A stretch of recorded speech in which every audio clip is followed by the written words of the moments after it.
Loué soit le nom du Seigneur pour le grand privilège que nous avons d'être ici aujourd'hui, rassemblés devant la face du Dieu vivant, dans la pleine conscience qu'il va nous parler. Et plus encore, qu'il accomplira en nous ce qu'il a dit et promis. Si nous croyons que le Seigneur est présent, nous pouvons nous attendre à tout. Partout où il était présent, il se passait quelque chose.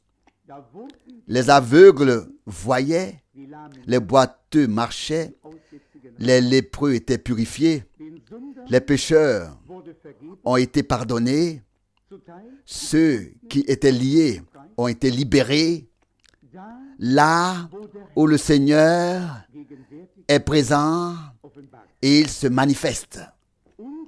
C'est notre foi qui fait bouger le bras de Dieu. Celui qui n'attend rien ne doit pas s'étonner plus tard de n'avoir rien reçu. Dieu a l'abondance. Il distribue. Mais il ne donne qu'aux croyants ce qu'il a demandé, ce que le croyant a demandé et accepté comme vrai dans la foi. Lors de ces assemblées de fin d'année, ces réunions de fin d'année, nous voulons ensemble expérimenter Dieu. Nous ne voulons pas seulement écouter et absorber des connaissances et des enseignements. Nous voulons expérimenter Dieu personnellement. Nous sommes réunis devant sa face, en son nom, et comme cela a été déjà lu, nous tremblons devant sa parole. La parole de notre Dieu est aussi sainte que Dieu est saint, aussi éternelle que Dieu est éternel. Si nous avons le même respect pour sa parole que pour lui-même, de grandes choses se produiront. Nous devons entendre sa parole comme s'il se tenait lui-même personnellement devant nous et nous la disait lui-même telle que nous la lisons maintenant dans les Saintes Écritures. Dès l'instant où cette relation personnelle avec Dieu sera rétablie, sera établie, cela se produira. Que Dieu nous en fasse la grâce. Pour ma part, je voudrais également souhaiter à tous une chaleureuse bienvenue. Je ne pense pas qu'il y ait quelqu'un qui se réjouisse plus que moi de ce qui s'est passé ces dernières années, ces derniers mois, ces dernières semaines et ces derniers jours. Je ne suis pas de ceux qui rayonnent sur tout le visage, mais au fond de mon cœur, j'éprouve de la gratitude, de la reconnaissance, et je sais que le Seigneur a directement sonné la fin des temps. Pas seulement la fin des temps, mais peut-être la dernière phase même de la fin des temps. Je ne sais pas si nous pouvons aborder tous les sujets lors de ces réunions. Pour ma part, cela me ferait du bien et je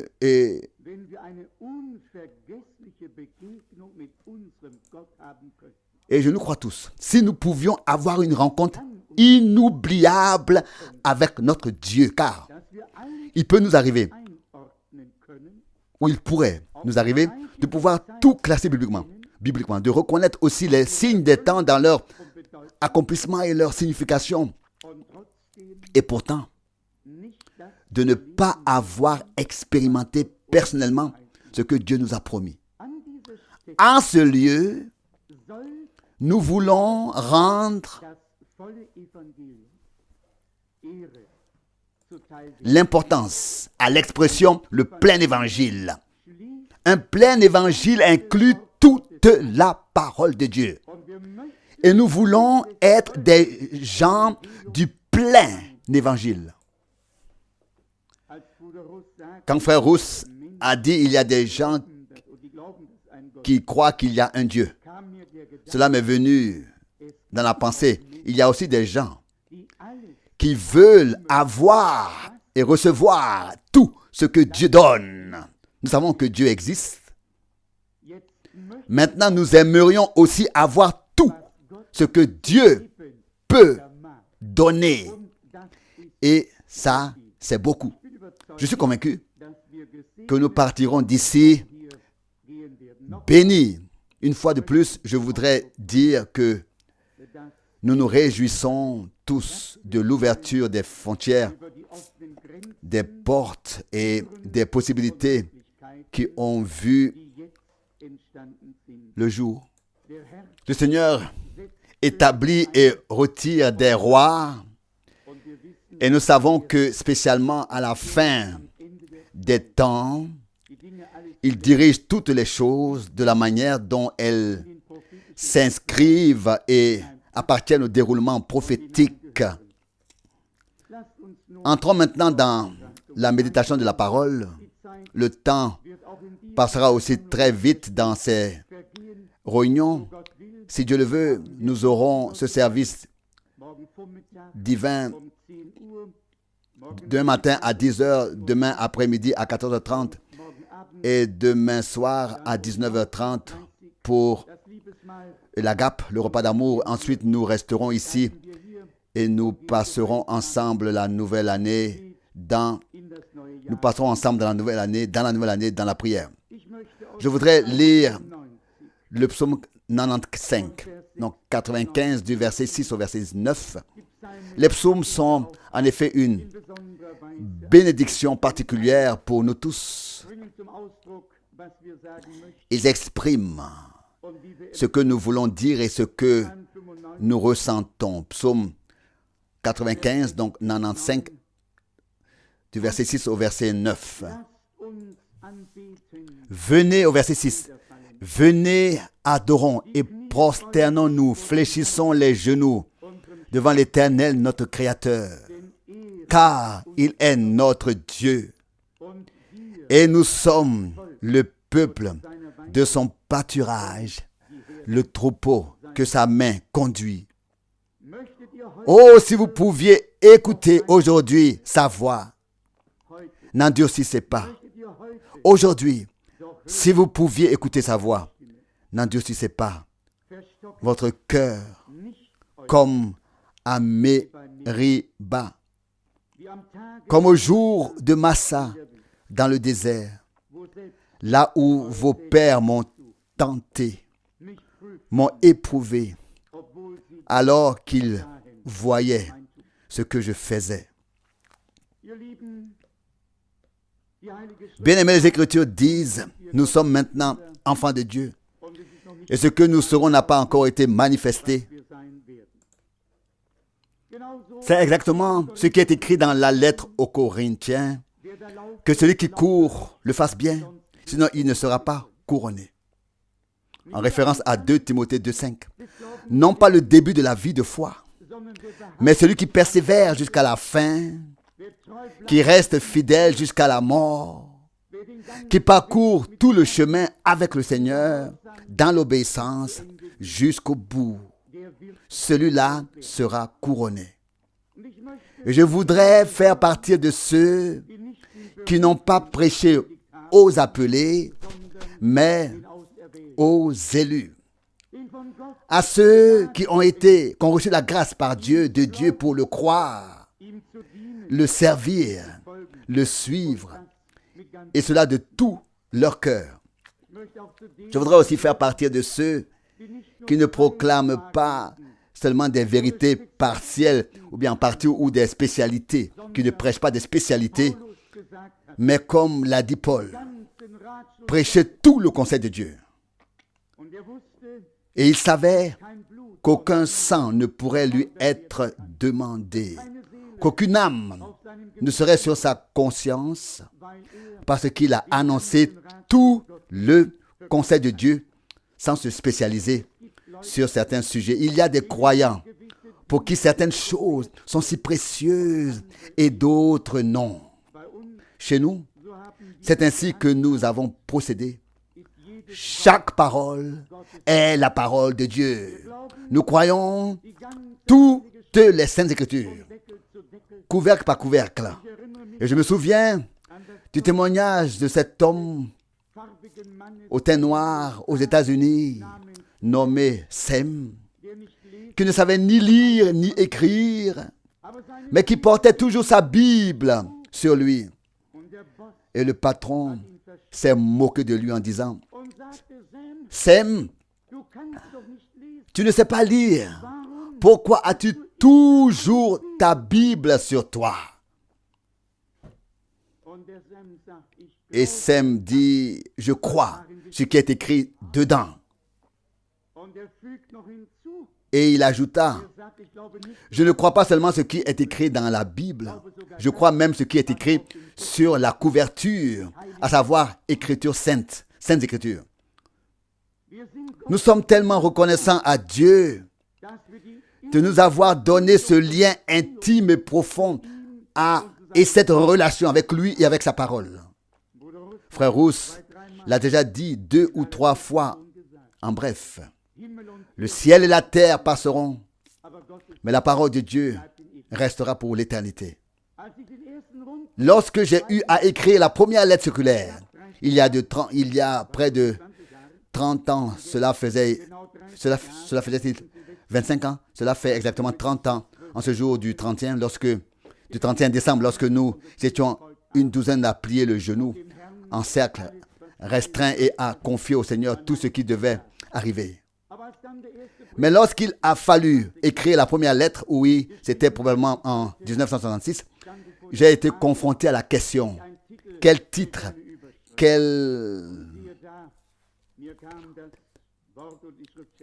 donner? Et voilà que la parole et le passage de l'Écriture me sont venus. La parole de Dieu demeure éternellement. Et je suis très reconnaissant à Dieu de nous avoir donné cette grande importance, de nous avoir mis dans notre cœur la grande importance qu'on doit donner à la parole. Ce n'est pas notre mérite, c'est la grâce de notre Dieu. En lisant ce verset du psaume 95, donc 95, je me suis demandé ce que cela donnerait si nous pouvions un jour le pratiquer. Comme il est écrit ici, venez, adorons et prosternons-nous. Que nous nous inclinions effectivement devant le Dieu tout-puissant dans notre âme, dans notre esprit et dans notre corps. Et que nous nous prosternions devant celui qui nous a tant fait grâce. Devant le Dieu saint qui a eu pitié de nous et nous a acceptés, reçus, et qui a fait de nous des fils et des filles de Dieu. Je me suis demandé à quoi cela ressemblerait si, saisis par l'Esprit de Dieu, tous, nous nous prosternions, nous fléchissions nos genoux soudainement en signe de reconnaissance et de respect pour le Seigneur. Et si nous adorions, si nous plions les genoux, fléchissions les genoux devant le Seigneur, notre Créateur. Puis vient le verset suivant, la raison en est la suivante. Car il est notre Dieu. Pas seulement un Dieu, il est mon Dieu. Pas seulement un Rédempteur, il est mon Rédempteur. Un Dieu personnel. Pas une idée floue, mais un Dieu personnel. Verset 7, car il est notre Dieu. Et nous sommes le peuple de son pâturage, le troupeau que sa main conduit. 3 fois, Pierre avait renié le Seigneur 3 fois. Par 3 fois, le Seigneur lui a dit, paix, mes brebis, paix, mes agneaux. Nous sommes là pour nourrir le peuple de Dieu avec la parole de Dieu. Car l'homme ne vit pas seulement de pain, mais aussi de toute parole qui sort de la bouche de Dieu. Derrière cela, il y a toutefois un avertissement. La fin du verset 7. Aussi vous pouviez écouter aujourd'hui sa voix. Si l'on poursuit la lecture du psaume 95, donc 95, on se sent un peu différent. Dieu avait du dégoût pour son propre peuple, qu'il avait racheté, libéré et fait sortir. Et pourquoi? Parce que leur cœur, parce qu'ils s'égaraient dans leur cœur et qu'ils n'ont pas reconnu les voies de Dieu. Il est même écrit ici, oui, c'est même écrit au verset 10, la dernière partie.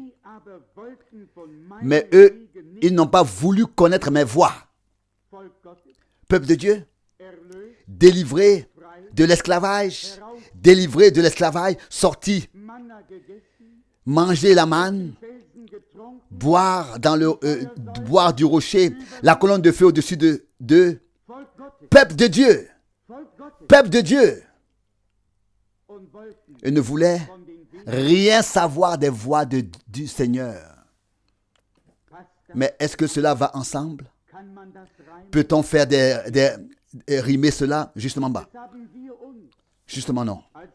Maintenant, en tant que peuple de Dieu de la Nouvelle Alliance, nous devons nous poser la question.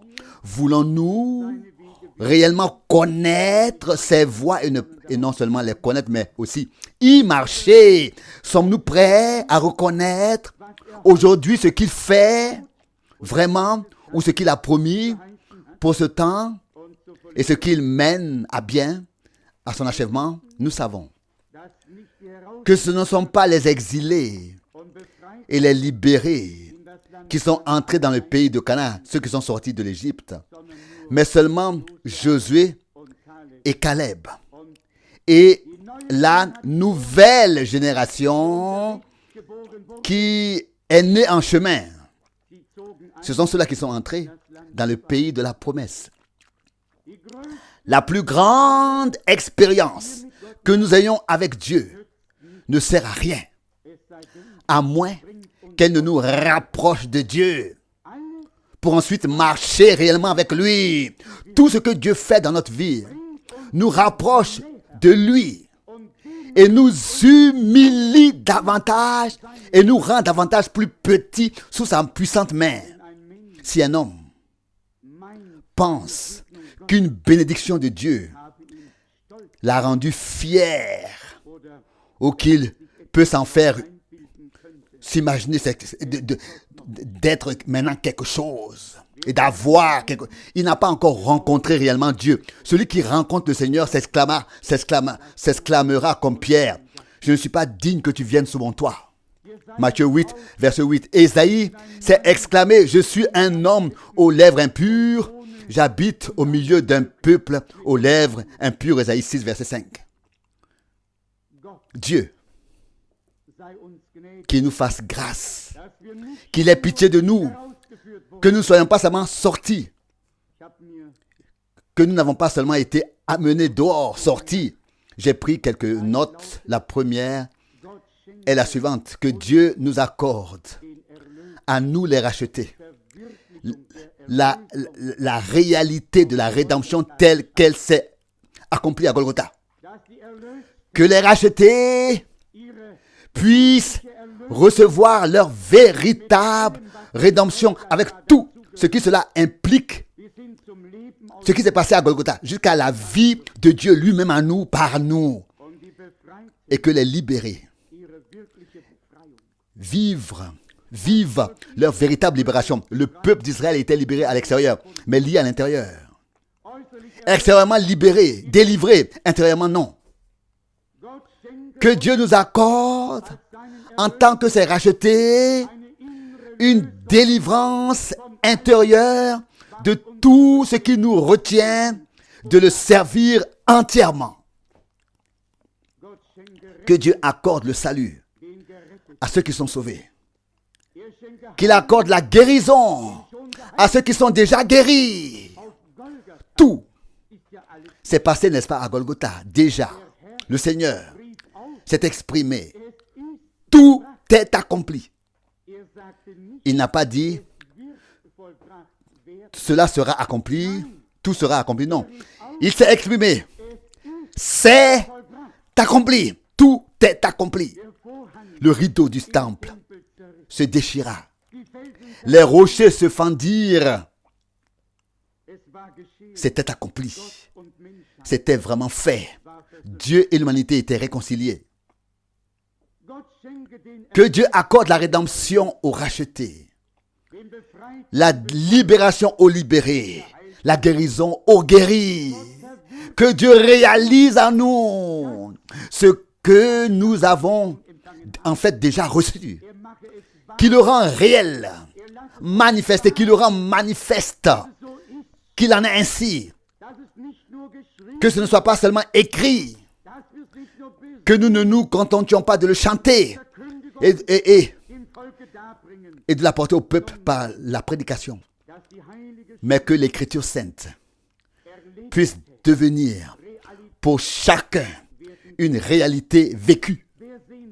Qui aspire en ces jours à ce que nous puissions vraiment faire l'expérience de ces choses, de toutes ces choses avec Dieu, de tout ce que les Écritures témoignent avec Dieu, dans ce lieu où il a si souvent parlé et où il nous parlera certainement par sa parole dans ces réunions. Pour cela, il est nécessaire que nous devenions entre nous d'abord un seul cœur et une seule âme. Que nous soyons unis comme un seul édifice de Dieu. Vous le savez, vous l'entendez, vous le lisez d'un point de vue politique. Tous parlent de la grande maison européenne. Frère Rousse a lu la parole du prophète Ésaïe. Quelle est cette maison que vous voulez me bâtir? Le ciel est mon trône et la terre mon marchepied. Ésaïe 66, 1. Quelle maison voulez-vous me construire? Pas une maison européenne, mais une maison de Dieu. L'église de Dieu, la maison de Dieu. Si nous pensons ensuite à Jean 14, notre Seigneur dit, il y a plusieurs demeures dans la maison de mon Père. S'il n'en était pas ainsi, je vous l'aurais dit, Jean 14, verset 2. Mais c'est ainsi, amen, c'est ainsi. Il y a beaucoup de demeures dans la maison de mon Père. Je m'en vais vous préparer une place. Je voudrais lire Ésaïe 56, où il est également question de cette maison de prière.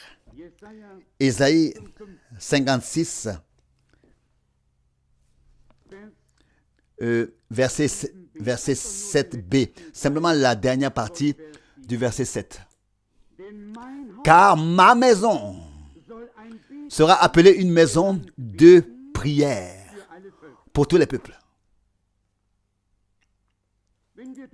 Si nous réfléchissons au fait que nous venons de nombreuses nations différentes, de peuples et de langues différentes, il est écrit ici, car ma maison sera appelée une maison de prière pour toutes les nations. Le salut de notre Dieu n'est en effet pas destiné à un seul peuple, mais à tous les peuples, langues et nations,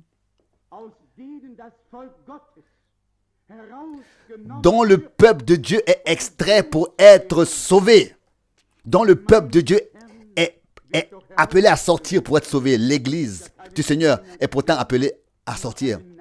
Elle n'est pas une dénomination ni une nation, c'est un organisme vivant.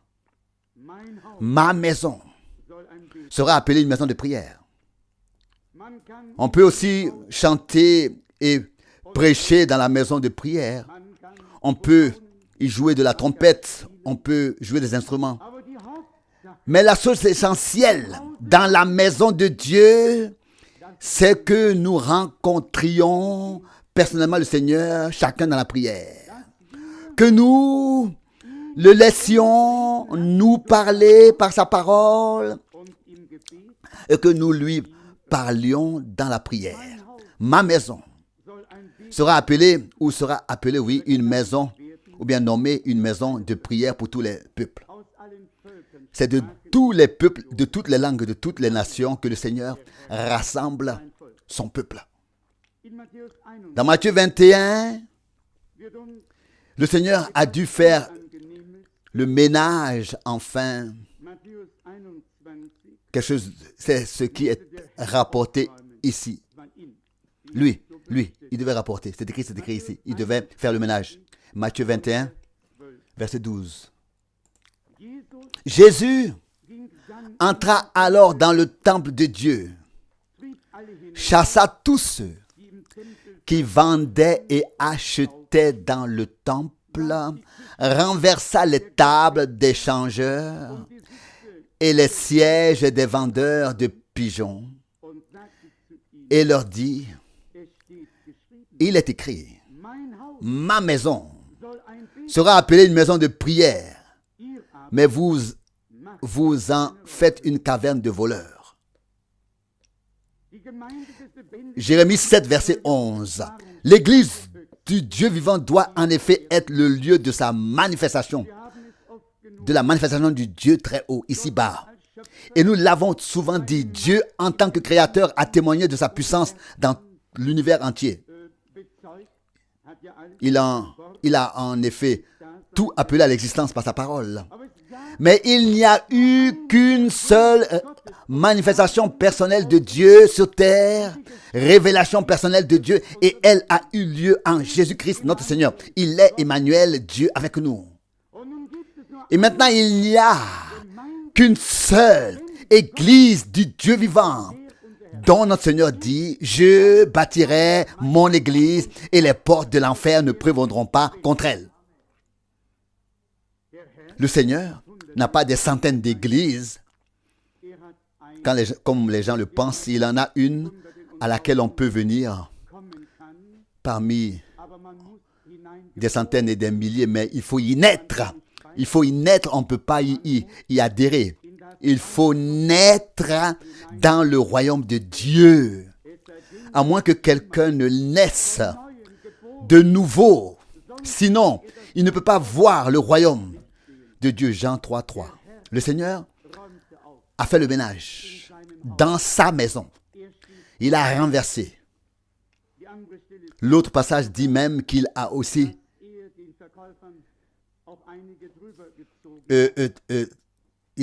même frappé quelques-uns des vendeurs, n'est-ce pas? Il a fait le ménage dans sa maison. Aucun homme, aucun prédicateur n'a le droit de faire le ménage.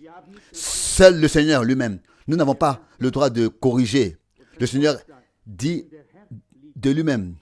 Et la parole dit, celui que le Seigneur aime, il le punit et le châtie. Hébreux 12, 6, ce n'est pas toi et moi qui nous corrigeons les uns les autres, mais celui qui nous aime et qui punit et nous châtie tous. Chaque fils qu'il aime et qu'il a accueilli comme le sien. Le Seigneur le corrige. Ma maison sera appelée une maison de prière et que l'église du Dieu vivant puisse devenir une église de prière. Une église qui, dans la foi, attend de Dieu ce qu'il a promis dans sa parole et ce qui a été annoncé. Qu'est-il advenu de cette église? Si nous regardons l'histoire de l'église, en particulier l'âge des ténèbres, presque tout s'était éteint. La lampe de Dieu ne brûlait plus, comme dans le christianisme primitif. Mais ensuite, Dieu a recommencé nouvellement et nous croyons que la fin sera désormais semblable au commencement. J'y crois en toute conviction. Il doit en être ainsi. Il ne peut en être autrement. Jésus-Christ est le même hier, aujourd'hui et pour l'éternité. Comme il a confirmé sa parole au commencement, il en sera de même à la fin. Et si rien ne me trompe, il nous donnera encore même une double mesure. Nous en avons besoin. Croyez-moi, nous avons besoin d'être revêtus du revêtement de la puissance d'en haut, comme il est écrit. Attendez à Jérusalem que vous soyez revêtus de la puissance d'en haut. Alors, vous serez mes témoins.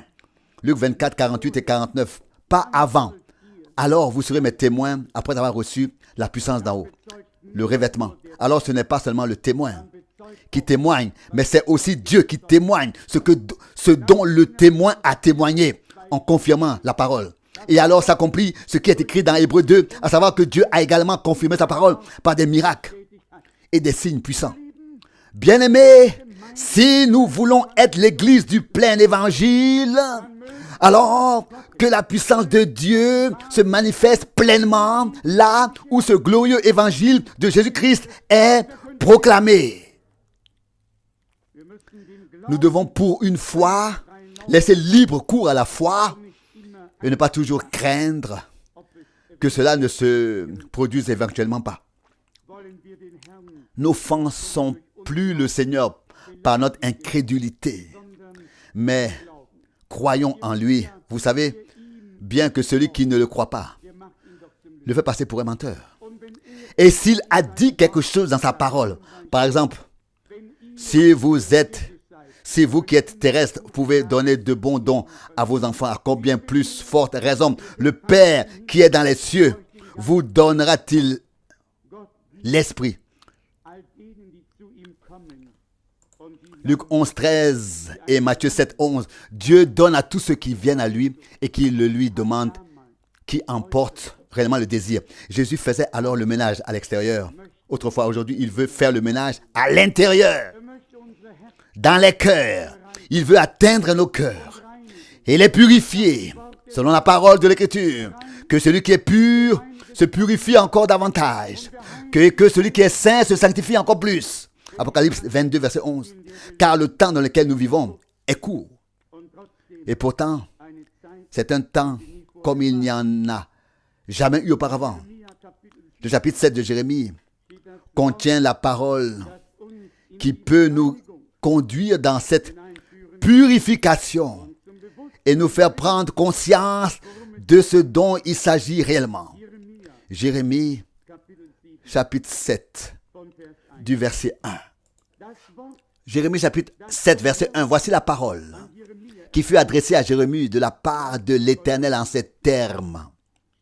Tiens-toi à la porte de la maison de l'Éternel et là, prononce à haute voix ce discours. Écoutez la parole de l'Éternel, vous tous Judéens, qui entrez par ces portes pour vous prosterner devant l'Éternel et l'adorer. Dieu dit, ma maison sera appelée maison de prière, n'est-ce pas? Mais ceux qui viennent pour la prière, d'abord écoutez la parole de l'Éternel, qui ne prient pas à côté de Dieu, qu'ils écoutent d'abord Dieu leur parler et que sa volonté leur soit révélée, qu'ils prennent sa parole à cœur et qu'ils prient ensuite selon cette parole qu'ils viennent d'entendre. Combien prient et prêchent à côté de Dieu. Veillons, s'il vous plaît, à ce que le Seigneur puisse lui-même nous parler directement par sa parole. Veillons à ça. Et que nos prières ensuite, nous qui entrons à ses portes, que nos prières atteignent son trône et qu'il bénisse en effet de manière visible et perceptible, expérimentée. Verset 3. Ainsi a parlé l'Éternel des armées, le Dieu d'Israël. Corrigez votre conduite et toutes vos actions. Et je vous ferai habiter en ce lieu. Ne placez pas votre confiance dans des paroles trompeuses pour dire le temple de l'Éternel. Le temple de l'Éternel, c'est ici. On peut le dire. On peut même le dire 3 fois, ou bien 2 fois comme c'est écrit ici. Ça, c'est l'église du Seigneur, c'est l'église du Seigneur, c'est le temple du Seigneur, c'est bien, n'est-ce pas? Mais ensuite, le Seigneur dit que si c'est son temple, si nous sommes sa maison, il a le droit d'y faire le ménage. Et nous ne devons pas nous faire d'illusions et penser que oui, c'est le temple du Seigneur et que tout ira bien. Au verset 5, il est écrit, car ce n'est que si vous corrigez sérieusement votre conduite et toutes vos actions, si vous faites vraiment prévaloir le droit dans les querelles de l'un contre l'autre, si vous n'opprimez pas l'étranger, l'orphelin et la veuve, si vous ne répandez pas en ce lieu le sang innocent, et si vous n'allez pas après d'autres dieux pour votre propre perte, c'est seulement à cette condition que je vous ferai habiter en ce lieu, dans ce pays que j'ai donné à vos pères depuis l'éternité jusque dans l'éternité.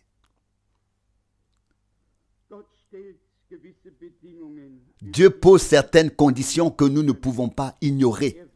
Il ne veut pas seulement un peuple qu'il a racheté, c'est vrai, et libéré. Il veut un peuple qui lui appartienne. Un peuple qui lui appartient, qui croit en lui. Des gens dont les cœurs s'attachent à lui, même si parfois ils glissent ici ou là avec leurs pieds. Mais leurs cœurs sont attachés au Seigneur. Le peuple d'Israël s'était égaré avec son cœur. Ils marchaient avec leurs pieds, mais pas avec leur cœur. Ils étaient en chemin avec leurs pieds, mais pas avec leur cœur.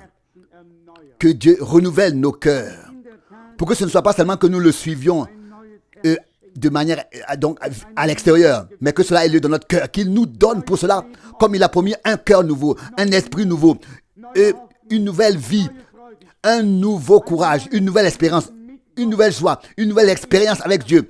Dès cette première réunion, que nous nous mettions à l'épreuve et que nous fassions ensuite l'expérience avec Dieu. Que nous puissions nous examiner nous-mêmes et ensuite faire l'expérience avec Dieu. Ensuite, verset 8. Mais voici que vous vous fiez à des paroles trompeuses qui n'ont aucune valeur. N'est-ce pas? Voler, tuer, commettre l'adultère, jurer faussement, sacrifier à Baal et courir après d'autres dieux qui ne vous sont d'aucune utilité. Puis vous venez vous présenter devant moi dans cette maison sur laquelle mon nom est invoqué et vous dites, nous sommes sauvés. Ça, c'est la parole de Dieu. Avez-vous compris? L'avons-nous compris? Dieu laisse tous les peuples suivre leur propre voie. Ils peuvent faire ce qu'ils veulent, mais pas son peuple. Pas son peuple. Le peuple de Dieu doit suivre la voie divine. Il doit marcher sur le chemin de Dieu, la voie de Dieu, pour pouvoir atteindre le but. Dieu n'a pourtant pas demandé des comptes à tous les autres peuples, mais c'est à son peuple qu'il le fait. Il est jaloux de son peuple par amour. Il est plein de zèle pour son peuple. En effet, si nous pensons maintenant à la Nouvelle Alliance, à ce qui s'est passé à Golgotha, nous nous exclamons alors avec Pierre, ce n'est ni par de l'or, ni par de l'argent, mais avec le sang précieux et saint de l'agneau que nous avons été rachetés. Le Seigneur est jaloux de son Église. Il a du zèle pour elle. Il veut la bâtir. Il veut bâtir sa maison et l'habiter et la remplir de sa gloire. Il veut l'habiter pour que Dieu puisse être vu, entendu et vécu et expérimenté une fois de plus sur terre. Pour cela, il a besoin d'une église pour pouvoir s'y manifester. Il est dit ici que des hommes viennent encore devant la face de Dieu dans la maison qui porte son nom et qu'ils disent ensuite, nous sommes sauvés. C'est maintenant que vient la réprimande. Sauvé pour continuer à commettre toutes ces abominations. Verset 9. Remarquez-vous de quoi il s'agit? Il vient de lire la fin du verset 10. Vous voyez de quoi il s'agit? Le salut pour ceux qui sont sauvés, la libération pour ceux qui sont délivrés, la rédemption pour ceux qui sont rachetés, afin que nous soyons renouvelés. Que ce ne soit pas seulement que cela ait lieu pour nous, mais que nous l'ayons expérimenté personnellement, au plus profond de notre cœur, comme il est écrit si clairement dans le chapitre 4 des Éphésiens, Éphésiens chapitre 4. Il est écrit à partir du verset 22. Car, selon votre ancienne manière de vivre, vous devez vous dépouiller du vieil homme qui va vers la mort par suite de ses convoitises trompeuses, pour que, en revanche, vous soyez renouvelés dans votre âme comme il se doit, afin de revêtir l'homme nouveau, créé à l'image de Dieu, dans la vraie justice et la pureté. Dans la vraie justice et la vraie pureté. De même que nous sommes, que nous venons terrestrement d'après, donc d'Adam, après le premier Adam, de même nous devons spirituellement venir du second Adam, de Christ, c'est-à-dire être transformé à l'image de Dieu, être réellement fait ou né de nouveau et d'être fait fils et filles de Dieu, afin de pouvoir servir le Seigneur, être ici et être à sa disposition. Ici, il est dit dans Jérémie 7, verset 11 ensuite, « Cette maison qui porte mon nom, est-elle devenue à vos yeux une caverne de voleurs?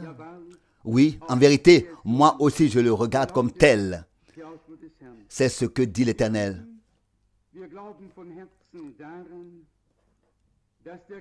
Moi aussi je la regarde comme telle. C'est ce que dit l'Éternel, pardon. Bien-aimés, nous croyons de tout cœur que l'Esprit de Dieu est zélé pour et autour de l'Église, de son Église, en ce qui concerne son Église. Dieu est un Dieu saint, il nous veut entiers pour lui, toi et moi, à son entière disposition. Il veut pouvoir accomplir son œuvre en nous et au travers de nous, afin de nous bénir et de nous établir et ensuite pour pouvoir faire de nous une bénédiction pour les autres. Si de telles paroles sont lues, ce n'est pas pour nous abattre, mais pour nous montrer la voie à suivre pour sortir de l'impasse. Notre Seigneur est en effet le chemin, la vérité et la vie. Là où toi et moi ne voyons plus de chemin, alors Dieu là peut frayer un chemin. Oui, il peut frayer un chemin par le désert, frayer un chemin à travers l'eau, à travers le désert. Dieu fait un chemin pour son peuple, ferait un chemin pour son peuple. Et il a dit, si tu traverses les eaux, elles ne te noieront pas. Combien de fois nous nous retrouvons dans des situations de vie où nous ne voyons plus le chemin, où nous ne voyons plus le chemin, et alors nous regardons en arrière et nous devons dire que le Seigneur a toujours été fidèle et qu'il a toujours eu un chemin avec nous. Combien de fois avons-nous été désemparés, désolés, sans espoir? Le Seigneur nous a aidés en tout et il le fera jusqu'à ce que nous passions de la foi à la vue. Ce sont les jours que Dieu a fait pour nous parler, les jours où nous pouvons expérimenter personnellement Dieu, oui, dans les jours dans lesquels nous expérimenterons Dieu. Et je vais vous le dire pourquoi. Nous n'avons pas suivi des fables habilement conçues, mais nous avons suivi la vraie parole de Dieu. Et cette parole ne nous a pas conduits sur des chemins détournés ou dévoyés. Cette parole nous a ramenés à Dieu et nous l'avons reconnu et nous avons été reconnus par lui. Et nous savons que celui qui a fait la promesse l'accomplira aussi. J'aimerais lire une autre parole tirée de 1 Timothée, chapitre 3, pour souligner encore un peu plus cette idée cette pensée de la maison de Dieu, à savoir l'Église. 1 Timothée, chapitre 3, versets 14 et 15. Je t'écris ceci dans l'espoir de pouvoir venir à toi assez tôt. Mais afin que tu saches, si je tarde, comment il faut se conduire dans la maison de Dieu, qui est l'Église du Dieu vivant, la colonne et l'appui de la vérité. Maison de Dieu, Église de Dieu. Le ciel est mon trône.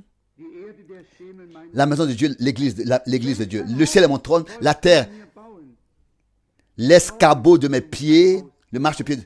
Quelle maison me bâtirez-vous? Nous n'avons pas besoin de lui bâtir une maison. Il l'a bâti lui-même. Et nous sommes des pierres vivantes dans cet édifice divin. Lui, la pierre angulaire, et nous sommes édifiés sur lui pour devenir une sainte demeure, maison de Dieu, en esprit, afin d'offrir au Seigneur des sacrifices vraiment agréables à lui, le fruit de nos lèvres, qui loue son nom. Et c'est ainsi aussi pour cela que nous sommes ici en ce moment, en ces jours, pour être édifiés. Si nous lisons Éphésiens 4, verset 11, il est écrit que Dieu a établi les ministères dans l'Église pour l'édification. Pas pour la destruction, mais pour l'édification. Dans Hébreux chapitre 3, l'apôtre a souligné encore une fois que Christ, notre Seigneur, est fidèle dans sa propre maison. Et il a insisté en soulignant que nous sommes sa maison. Notez bien, s'il vous plaît, très clairement. Politiquement, il s'agit toujours du terme maison européenne. Reconnaissons que les développements politiques et spirituels se déroulent en parallèle. Dans la maison de Dieu ou dans le royaume de Dieu, il ne s'agit pas d'une maison européenne. Il s'agit de l'Église du Dieu vivant, de la maison de Dieu qui est en ruine et qui doit être reconstruite pour que le Seigneur puisse y retrouver son compte, recevoir ce qui lui revient de plein droit dans l'Église. Tout comme les politiciens ont leur rôle à jouer pour que toutes les frontières tombent, que toutes les portes s'ouvrent et ainsi de suite, puissions-nous aussi, ainsi, en tant que peuple de Dieu, reconnaître que ce n'est pas le temps où chacun fait un peu chez lui, dans sa propre maison, un peu construit ceci et cela. Je parle spirituellement. C'est le temps où chacun maintenant doit cesser de faire ce qu'il fait pour que Dieu puisse faire ce qu'il a décidé de faire. Il ne s'agit pas que chacun puisse construire sa petite maison ici et là. Quand je pense à la quantité de bricolage qu'il y a, chacun construit quelque chose pour lui-même dans chaque ville. Je n'ai pas le temps de m'en occuper et je ne veux pas que les autres perdent leur temps à le faire. Mais c'est vraiment comme ça. Chacun fait son propre truc, construit comme il veut, bâti comme il veut. Arrêtons cela. Arrêtons cela et donnons au Seigneur l'occasion de bâtir son église comme il l'a promis et comme il l'a décidé. Il a dit, je bâtirai mon église. Où est-elle? Où se trouve-t-elle? Où? Que Dieu nous fasse la grâce d'accomplir en ces jours quelque chose qui ne s'est jamais produit auparavant. Que la maison devienne une maison de Dieu, de prière. Et là où l'on prie, là Dieu se révèle et se manifeste.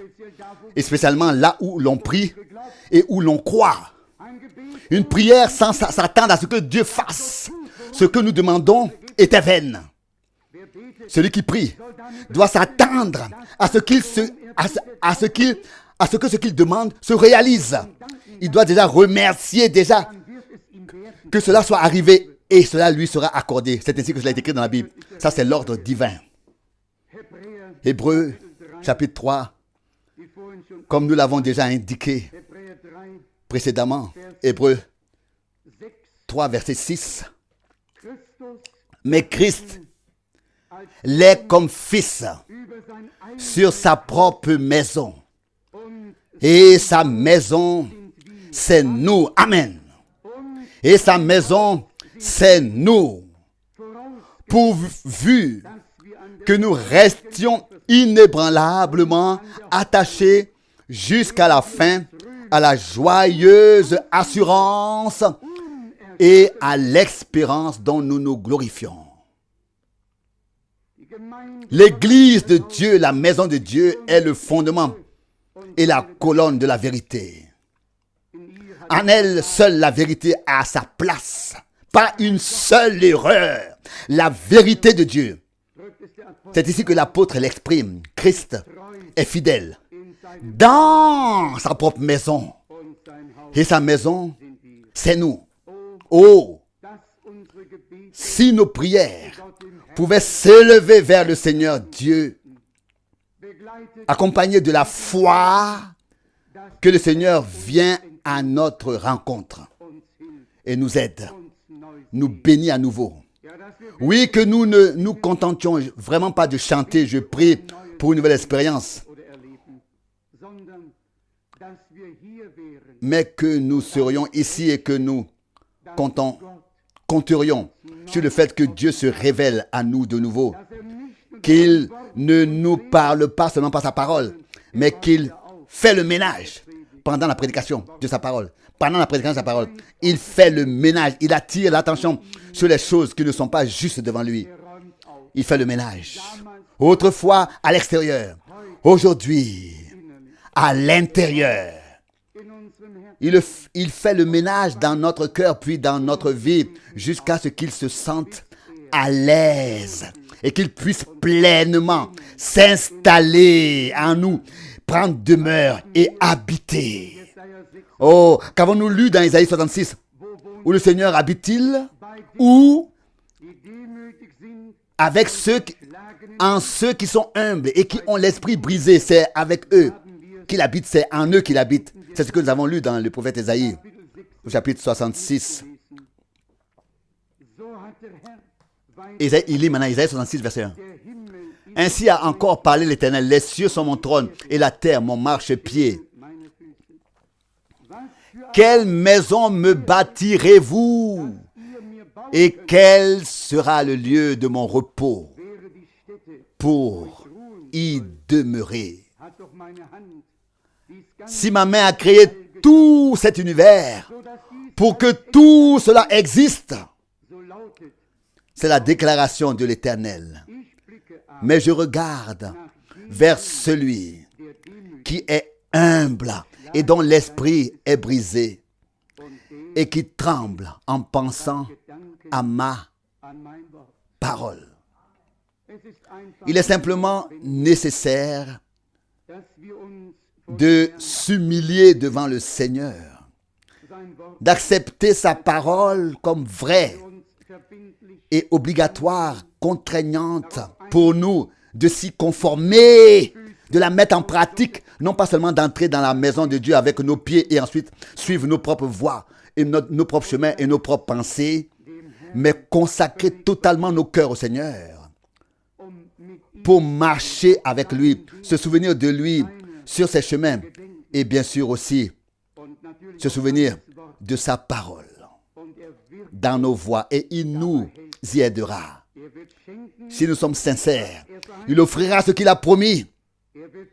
Il accordera, il donnera la libération à ceux qui sont libérés, le salut à ceux qui sont sauvés, la guérison à ceux qui sont guéris.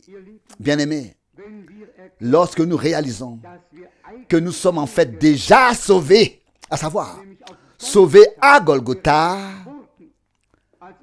lorsque notre Seigneur a payé le prix de notre salut, peu importe le moment où tu acceptes ton salut, peu importe le moment où tu fais l'expérience de ton salut, nous avons tous été sauvés sur le bois du calvaire à Golgotha lorsque Jésus-Christ est mort pour nous. Maintenant, c'est à chacun d'accepter le salut et de se prévaloir personnellement de son salut. Il en va de même pour la guérison. Qui sera vraiment guéri? Qui? Mais pas celui qui... Non, pas celui qui croit que le Seigneur le guérira un jour ou l'autre. Non, celui qui sera vraiment guéri, c'est celui qui croit qu'il a déjà été guéri. Croyez-vous cela? Ésaïe 53. Il était blessé au passé. Il était frappé. Le châtiment était sur lui. Il ne sera pas sur lui, mais il a été sur lui. Reposait sur lui, afin que nous ayons la paix. Et par ses meurtrissures, nous sommes guéris. Nous ne serons pas, mais nous le sommes déjà. Ésaïe l'avait déjà dit dans cette formule, dans cette forme-là, au passé, 800 ans avant Golgotha. Que devons-nous dire aujourd'hui alors? Nous sommes sauvés.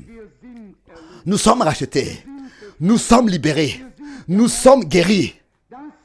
C'est ce que nous voulons dire au Seigneur aujourd'hui dans la foi.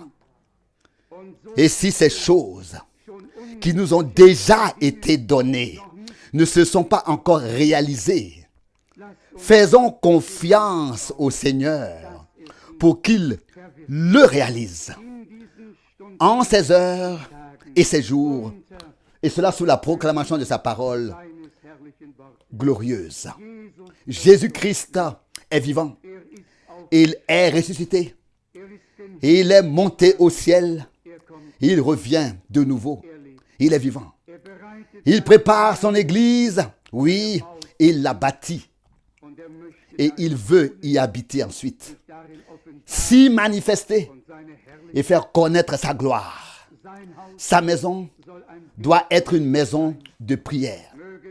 Que Dieu nous donne la grâce de prier pour que nous aussi, comme les disciples le disaient alors à leur maître autrefois, apprends-nous à prier comme Jean a appris à ses disciples à prier. Ils ne voulaient pas savoir prêcher. Ils n'ont pas dit apprends-nous à prêcher, mais apprends-nous à prier. Ils voulaient savoir prier. Que Dieu nous aide. Apprends-nous à prier.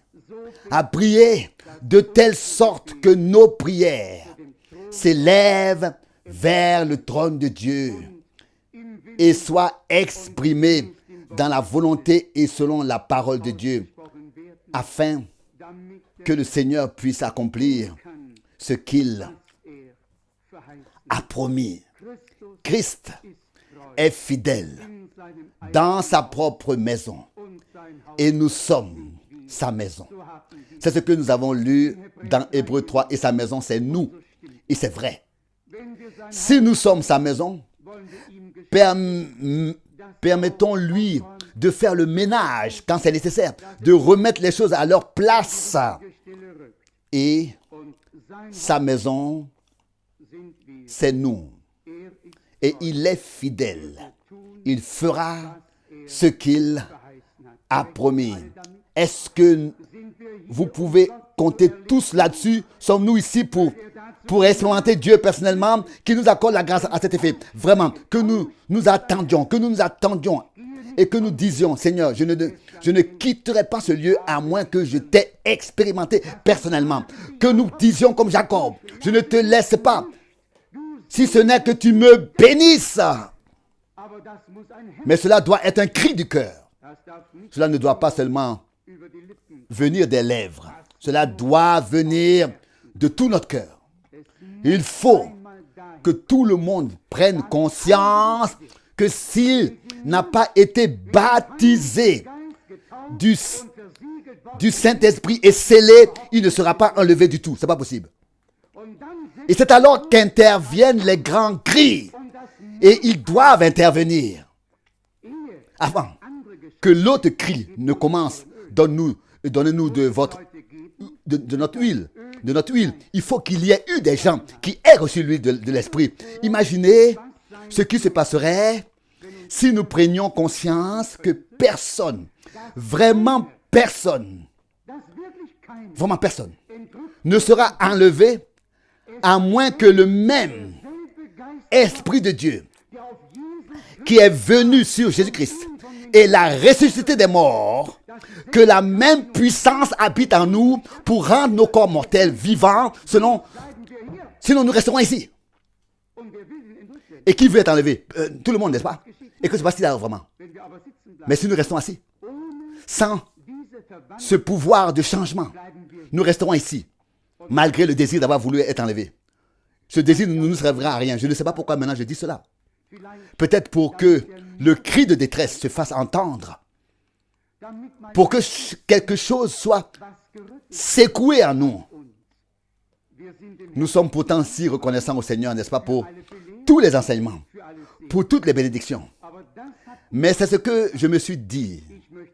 Je veux prêcher de manière à ce que les gens à qui j'ai prêché soient avec le Seigneur auprès de lui.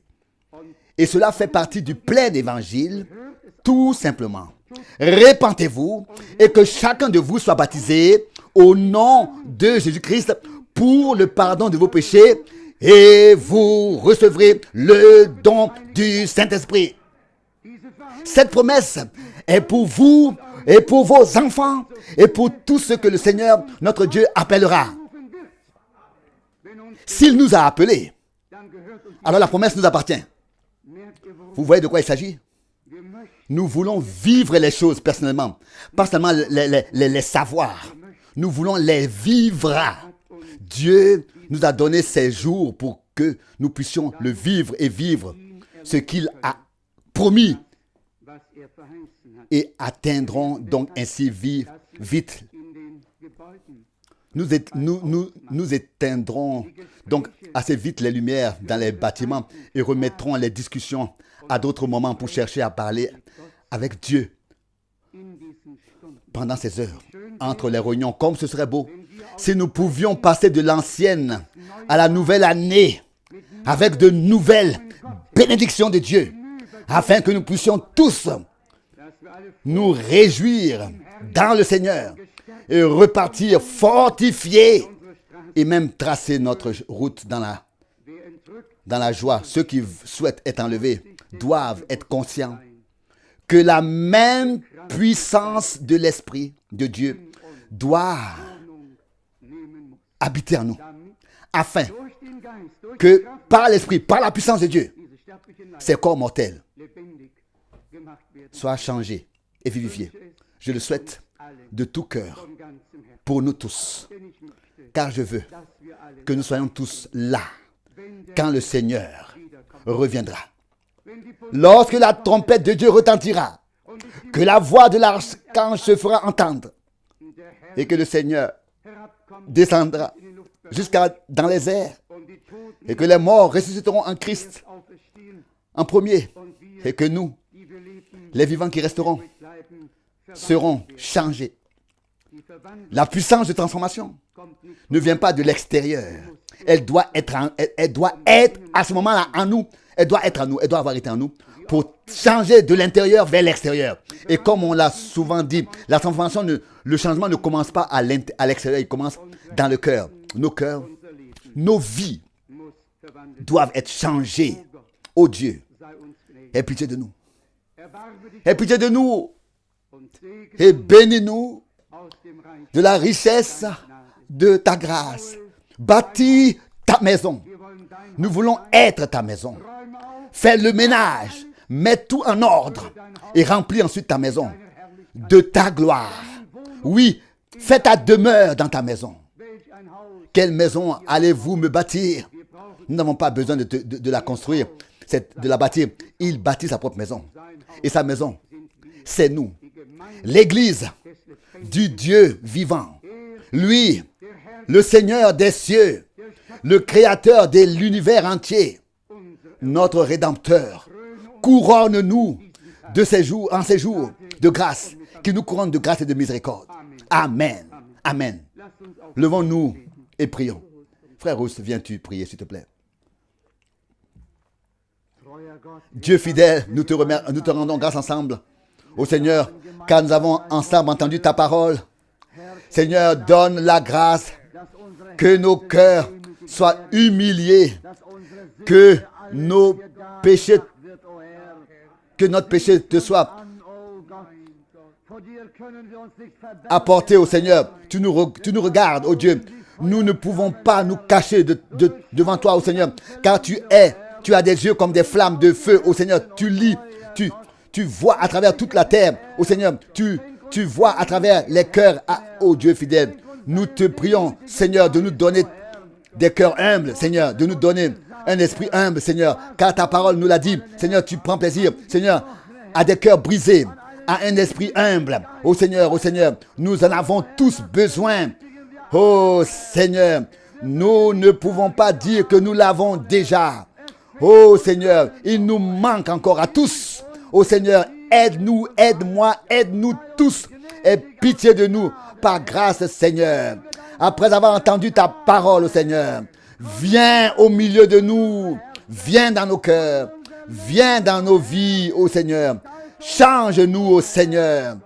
Dieu fidèle, Seigneur, nous te prions ardemment. Ô Seigneur, aie pitié de nous en cette heure. Seigneur, et en tout temps. Ô Seigneur, Seigneur, nous ne voulons pas marcher comme ta parole comme ta parole l'a dit. Seigneur, ça dit marcher par nos propres voies et prétendre être ta maison. Non, Seigneur. Oh Seigneur, les choses doivent changer. Aide-nous tous. Si nous sommes ta maison, nous marcherons dans tes voies et dans tes pensées, dans ta parole. Nous sommes alors aidés seulement comme ça, oh Seigneur. Nous le demandons en ton saint nom. Alléluia. Gloire à toi. Alléluia. Agneau. Oh, alléluia. Tout est accompli. Mon Jésus m'a libéré.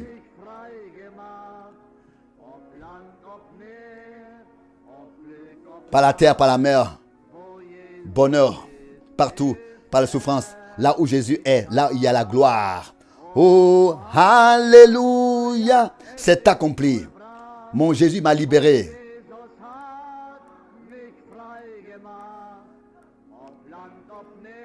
Que ce soit sur la terre ou sur la mer. Par le malheur ou la souffrance, par le bonheur ou la souffrance, là où Jésus est, il y a la gloire. Alléluia.